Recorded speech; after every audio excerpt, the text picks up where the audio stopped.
A paz do Senhor, meu irmão, minha irmã, professor, professora da Escola Bíblica Dominical, do segmento jovem, o departamento dos jovens. Quero dizer que você é muito bem-vindo aqui para essa ministração, para essa pré-aula da Escola Bíblica Dominical dos jovens. Eu quero saudar você com a paz do Senhor. A lição de hoje vai ser a lição de número 3, a lição que vai ser eh, a lição que vai ser ministrada no dia 19 de outubro de 2025, e o tema da lição é o Sermão do Templo. Nós vamos ver aqui, nós estamos estudando o profeta Jeremias e, nessa ocasião aqui, o profeta Jeremias é chamado por Deus para fazer um sermão, para pregar um sermão bem na porta ou bem na frente do templo. E o texto principal nos diz assim: põe-te à porta da casa do Senhor e proclama ali esta palavra e dize: ouvi a palavra do Senhor, todos de Judá, vós os que entrais por estas portas para adorardes ao Senhor. Jeremias, o capítulo 7, o versículo de número 2. E o resumo da lição vai dizer assim, ó: a justiça divina é reafirmada na exortação feita tanto ao povo de Judá quanto à liderança política e religiosa. Então, aqui vem por parte de Jeremias, né, ou por parte do Senhor, através de Jeremias, uma mensagem de exortação, uma mensagem de correção da parte de Deus para com o povo, e não somente para com o povo, mas também com toda a liderança, tanto religiosa quanto a liderança política, né? E vamos aqui, portanto, na nossa introdução, aqui da introdução, eu destaquei aqui o seguinte fragmento, ó. Eh, Diz assim, ó, no capítulo 7 do livro de Jeremias, registra a mensagem que ele transmitiu à porta do templo em Jerusalém. Embora as pessoas continuassem a cumprir as práticas litúrgicas do culto, o Senhor as reprovava. Então, qual foi o objetivo de Deus ter mandado que Jeremias fosse à porta do templo e pregasse aquela mensagem tão dura, né? Exatamente porque o povo estava vivendo ali num momento de apostasia, o povo estava vivendo ali um momento de conformismo, né, o povo estava vivendo um momento de comodismo, de zona de conforto. E o Deus obviamente não se agrada disso, né, as práticas litúrgicas, todos aqueles rituais, quando eles são realizados assim sem um comprometimento, sem um coração devoto, sem um coração quebrantado, obviamente Deus não se agrada, né, então eles estavam fazendo aquilo tudo de maneira superficial, tudo de maneira aparente, e Deus não se agrada disso. Deus não se agrada da superficialidade, Deus não se agrada do comodismo, Deus não se agrada de zona de conforto. A última coisa que Deus quer de nós é que nós venhamos permanecer na zona de conforto, porque o povo de Deus, o cristão, o crente, foi chamado para trabalhar. O chamado cristão é ao trabalho, é à atividade, é ao dinamismo, é para que possa realmente ser produtivo no reino de Deus, possa ser profícuo no reino de Deus, possa dar frutos, possa apresentar verdadeiramente, resultados, né. E quando nós caímos na zona de conforto, isso aí entristece a Deus, né. Então o estudo de hoje é um alerta para a igreja na atualidade. Ao ouvir a voz do Senhor, não endureça o seu coração, como fez o povo de Judá.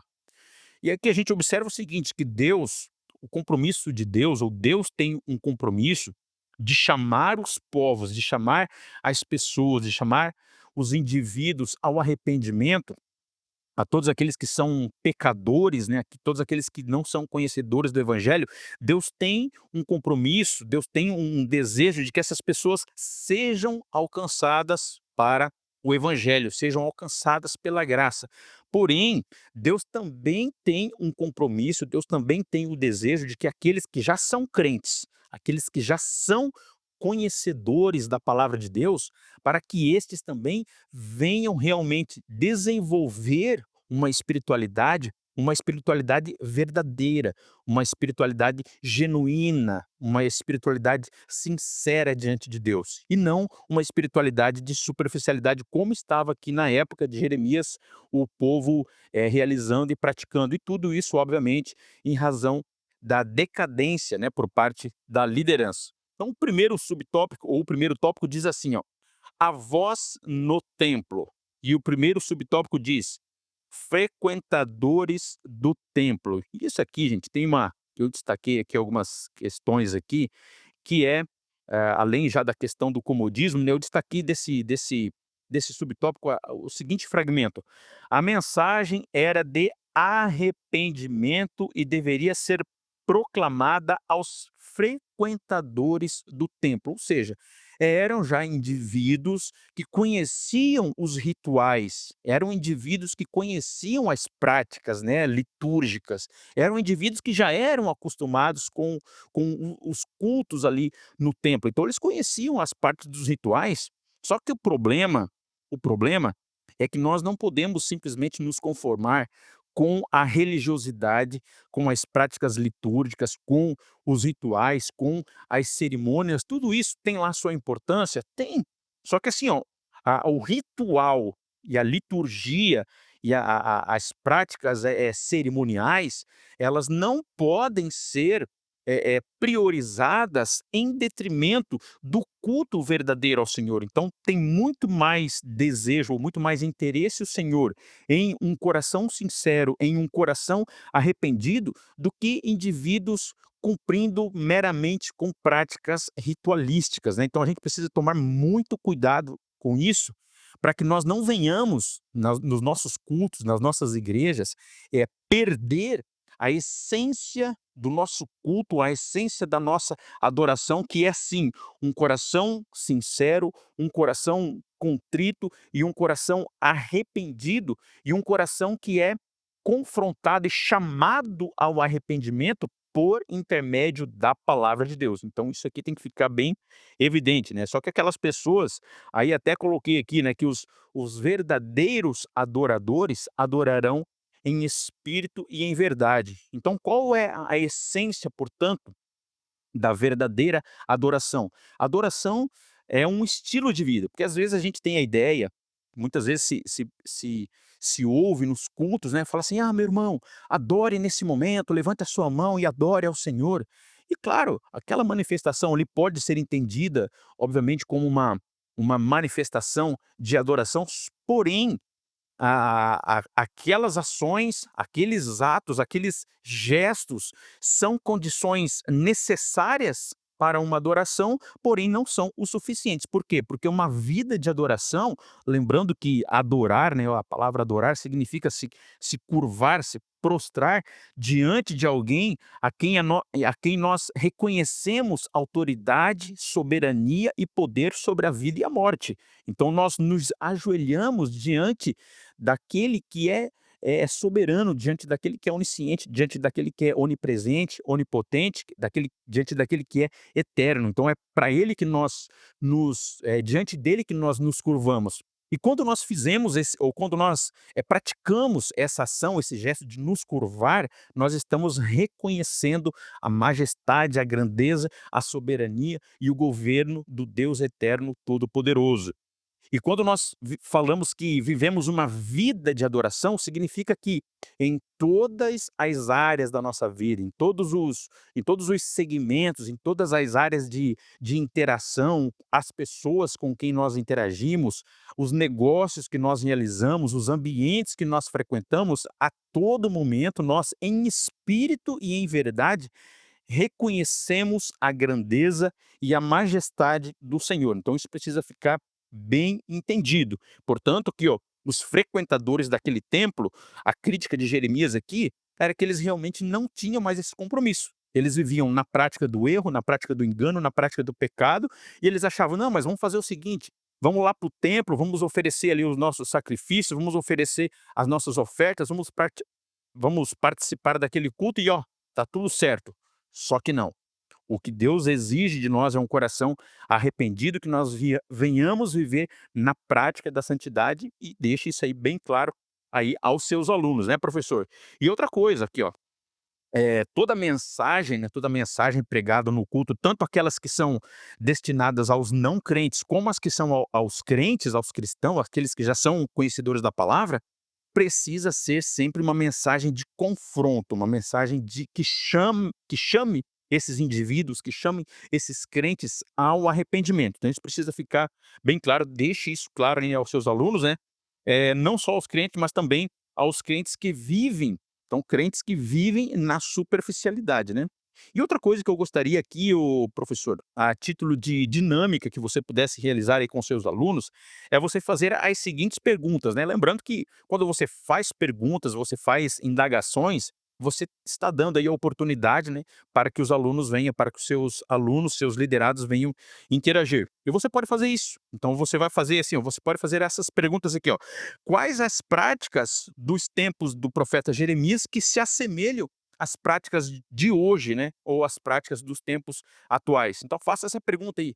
O que Jeremias observou no comportamento daquele povo, no comportamento daquelas lideranças que podem ser vistos, né, e aplicados nos dias atuais, né. Então a resposta a essa pergunta pode ser entendida aqui, pode girar em torno aqui dos desigrejados, por exemplo, aqueles desigrejados que acham que não, que a gente está aqui na presença de Deus, a gente serve a Deus em casa, a gente assiste um culto aqui pela internet, por uma rede social aqui, e está tudo certo, então a gente não precisa ser frequentador de igreja, a gente faz aqui as nossas contribuições, as nossas ofertas. Então assim, ó, primeira questão é desigrejado.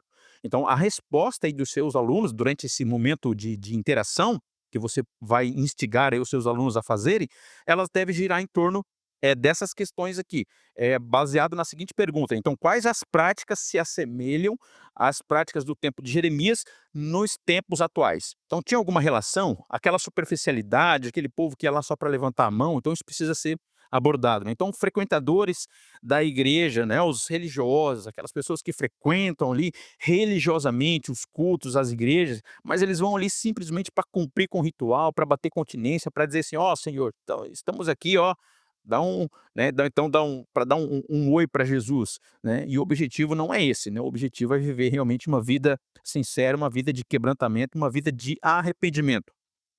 Os que louvam e adoram e honram ao Senhor somente com os seus lábios, né. Então a gente vê muito, né, às vezes, que a gente acaba vendo, assim, pelas redes sociais, né, aqueles cultos que tem aquele povo, né, com sua mão levantada, onde está rolando aquele momento de worship, aquele momento de adoração e o povo tá ali, né. Às vezes a gente vê pessoas até ajoelhadas, chorando.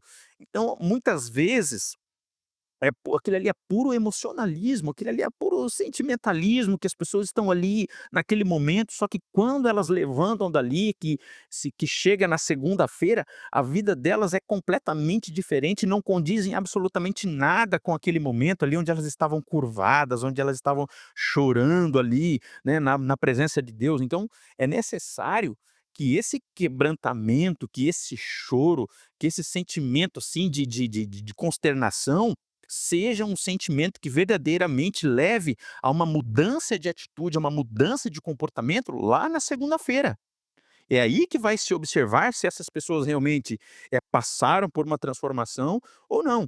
E é exatamente isso que o profeta Jeremias está criticando, né. Então você pode, fazer essa pergunta e a resposta vai girar em torno dessas questões que eu coloquei aqui, ó. É a questão dos desigrejados, os frequentadores de igrejas, né, os religiosos, os que louvam e adoram e honram o Senhor somente com os lábios, e a questão da cultura dos eventos, né. Então às vezes tem aqueles líderes que falam: "Poxa, mas o nosso grupo aqui tá fraco, tá meio tá muito parado, vamos fazer aqui um evento", e começa a virar uma cultura de evento, é um evento atrás do outro, né, e daí quando não tem mais evento, some. O povo desaparece, não tem mais jovem adorando, não tem mais jovem louvando, então tem que tomar bastante cuidado com isso, né.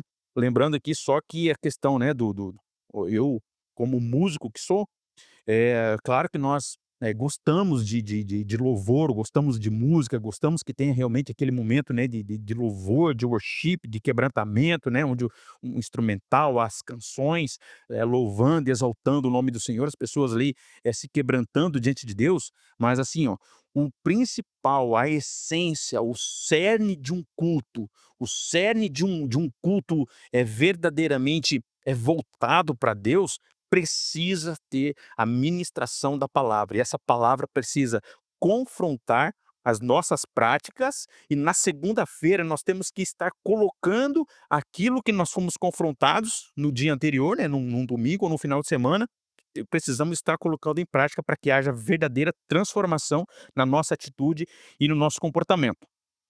Então aqui o segundo subtópico, ó, então o perigo da falsa adoração, né, então aqui, ó, eh, os 2 os 2 extremos, né, aí é que eu coloquei aqui, né, a questão dos desigrejados, né, então a questão dos desigrejados, aqueles que dizem que são adoradores, em casa, que louvam a Deus em casa, que cultuam a Deus em casa, e aqueles que vão, se dirigem até a igreja, vão ao espaço da igreja, mas o coração deles está completamente distante, né, de Deus. E aqui a questão que eu coloquei aqui do worship, né, que é o grande, movimento, né, o que muito se fala, assim, em matéria de cântico na igreja, né, é a questão do worship. Então só lembrando, aqueles momentos que acontecem ali, fazem parte de um culto, fazem parte de louvor a Deus, né, de um louvor a Deus, de uma adoração, porém, aquilo ali não é o suficiente. O que caracteriza uma vida, um estilo de vida voltado à adoração, é em todos os lugares que eu ando, todos os ambientes que eu frequento, todos os negócios que eu realizo, tudo aquilo que eu vejo, tudo aquilo que eu escuto, tudo aquilo que eu falo, está, rigorosamente subordinado à vontade soberana de Deus, à direção e à orientação do Espírito Santo, bem como da palavra de Deus. Aí é nesse contexto que eu posso afirmar que eu vivo uma vida de adoração, né. Então tem um perigo aí da falsa adoração, só lembrando, né, que os verdadeiros adoradores adorarão ao Pai em espírito e em verdade.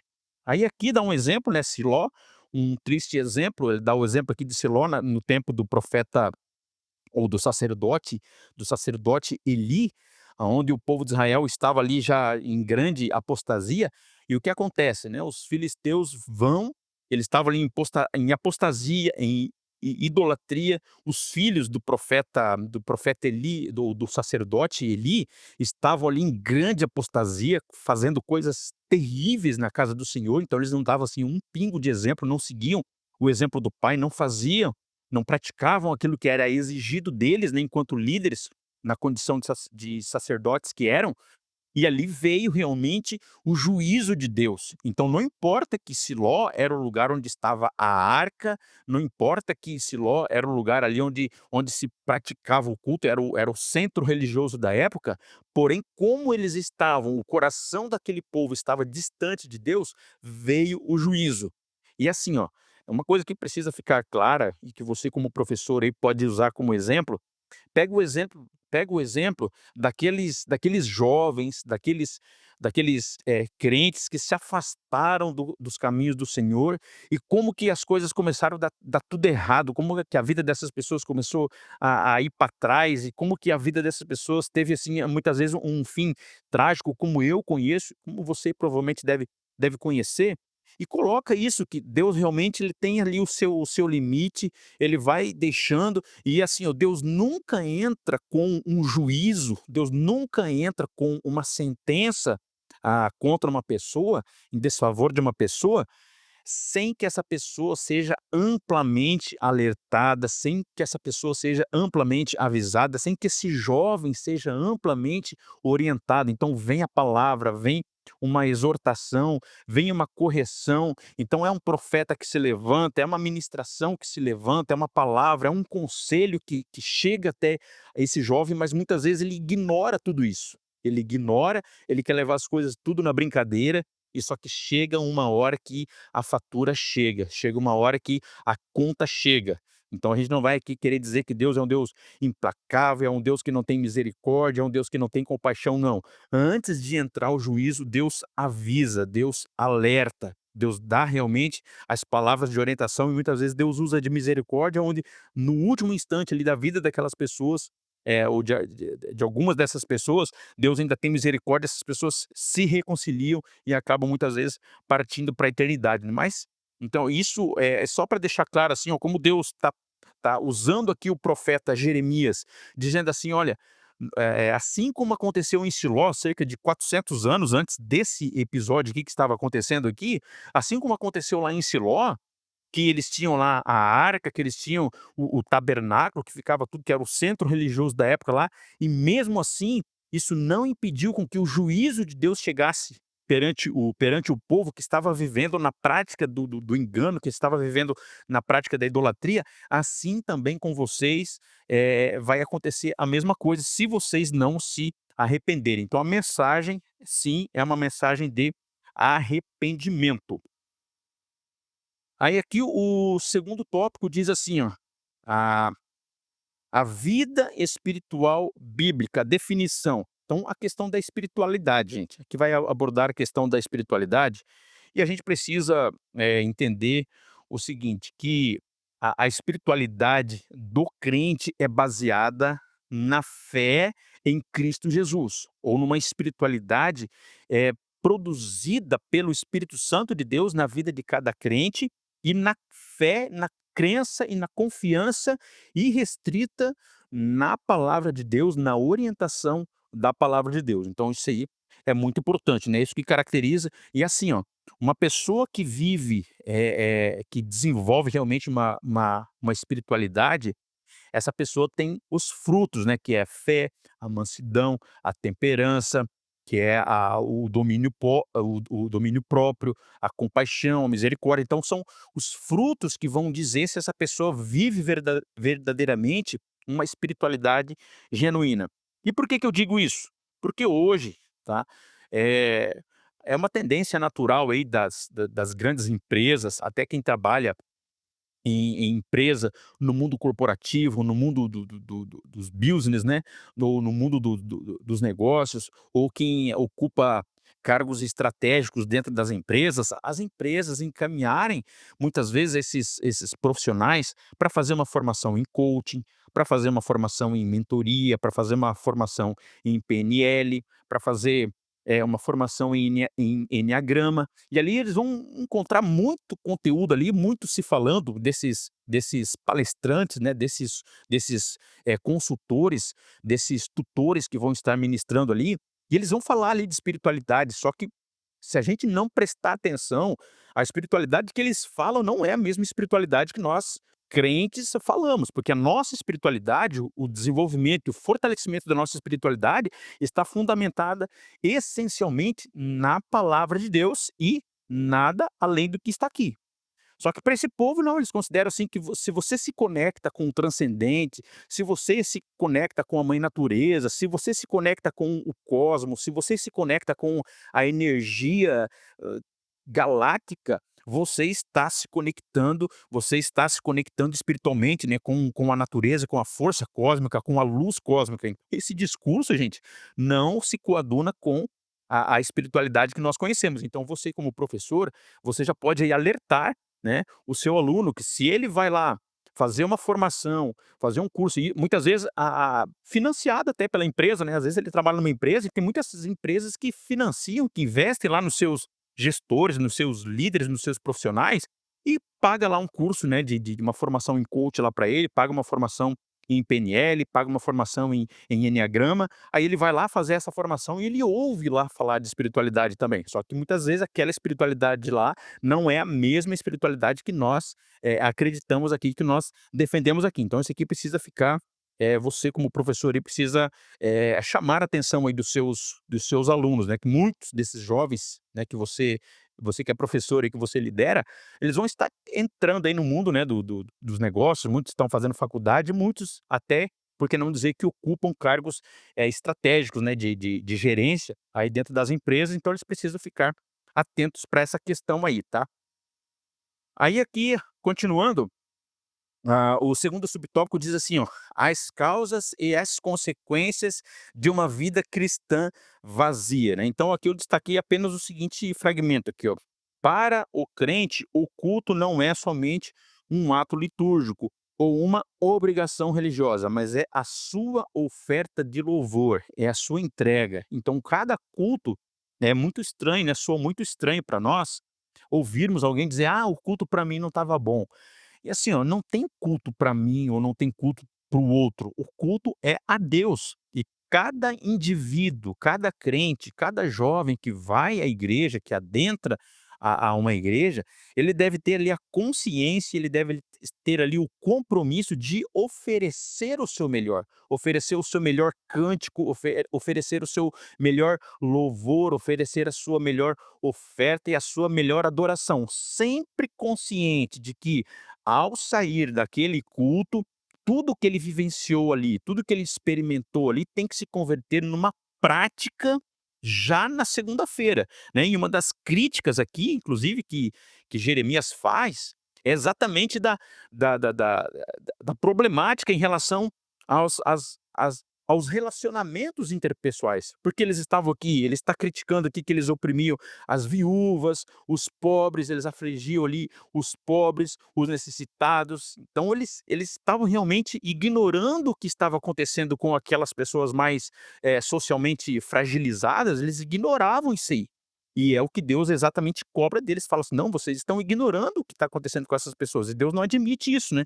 E como diz lá em Tiago, no capítulo 1 e no versículo 27, onde nós vamos encontrar ali Deus falando ali, o escritor da epístola falando claramente, ó: "A religião pura e imaculada para com Deus, o Pai, é esta: visitar os órfãos e as viúvas nas suas tribulações e guardar-se da corrupção do mundo". Então a gente observa aqui, ó, que quando verdadeiramente nós queremos seguir uma religião que siga as bases e os parâmetros contidos na palavra de Deus, nós devemos levar em consideração isso aqui, ó. A religião pura e imaculada é essa, ó: visitar os órfãos, os necessitados. Então, quando a gente exerce uma prática religiosa, onde nós vamos na igreja e nós ali cultuamos e levantamos as nossas mãos e choramos, e quando chega na segunda-feira eu estou completamente indiferente em relação à necessidade, mesmo seja de pregar o evangelho, de proclamar o evangelho, de discipular,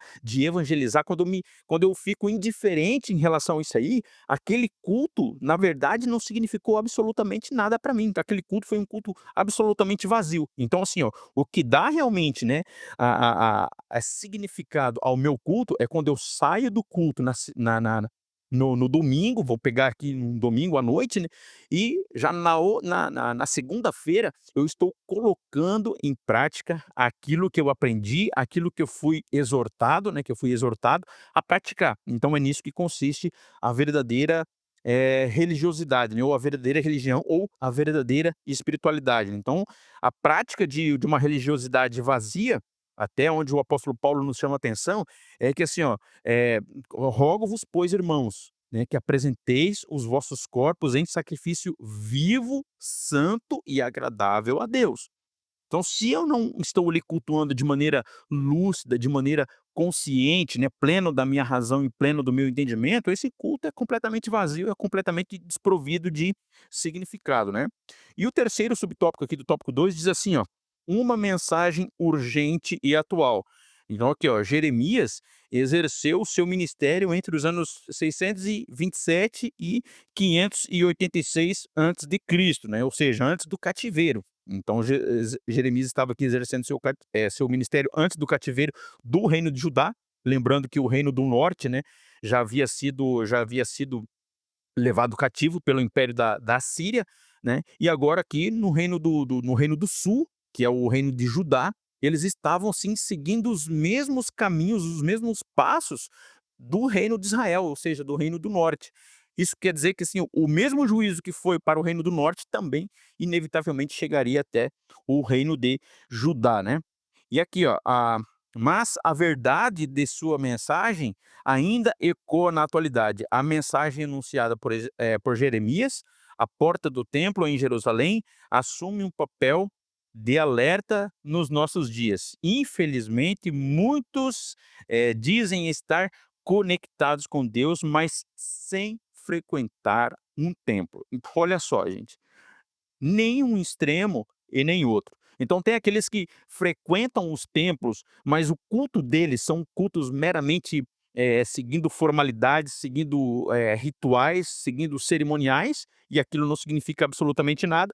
E tem aqueles que dizem que estão conectados com Deus, mas não frequentam os cultos, eles acham que eles conseguem ser crentes, de dentro das suas próprias casas, né, quando não, na verdade, né. Então, ó quão bom e quão suave é que os irmãos vivam em união, ou seja, viver em unidade. Aquele irmão que muitas vezes tem algumas diferenças comigo em relação a algumas crenças, algumas convicções, mas eu vou estar lá junto com ele, cultuando, suportando, aquele que é mais fraco, aquele que é mais forte, não importa, o importante é que venhamos estar juntos, vivendo realmente em comunhão. E é isso que Deus quer que nós venhamos fazer e que nós venhamos realizar, né. Então, a teoria, portanto, aqui dos desigrejados, novamente cai por terra, né. Então, com a frequência aos cultos e a comunhão, e Deus com os irmãos, rejeitando qualquer excesso. Então é isso que Deus espera de nós, que nós venhamos estar, frequentando os cultos em comunhão, ali junto com os nossos irmãos, e rejeitando qualquer excesso, né, que sejam esses excessos até de natureza, ritualística, né. Então com isso eu acabei falando aqui os temas aqui do tópico 3 e assim a gente vai partindo para o encerramento da nossa lição, né. Então a conclusão, então a dura mensagem de Jeremias aos líderes religiosos e aos frequentadores do templo de Jerusalém, revela que um crente pode trocar a verdadeira adoração pela falsa, e se perder mesmo estando dentro da casa de Deus. Precisamos ter uma vida cristã saudável, equilibrada, na qual a nossa comunhão individual com Deus e coletiva na igreja consiga caminhar juntas, resultando em uma prática que agrade ao Senhor. Então é isso aí. A nossa espiritualidade, a nossa vida espiritual, né? Então as tendências atuais, a prática da espiritualidade, ela deve estar fundamentada essencialmente na palavra de Deus. Eu espero que você possa fazer um bom proveito do conteúdo dessa pré-aula. Desejo que Deus abençoe você, líder, professor, professora da Escola Bíblica Dominical Segmento Jovem. Desejo que Deus o abençoe grandiosamente e até o nosso próximo encontro.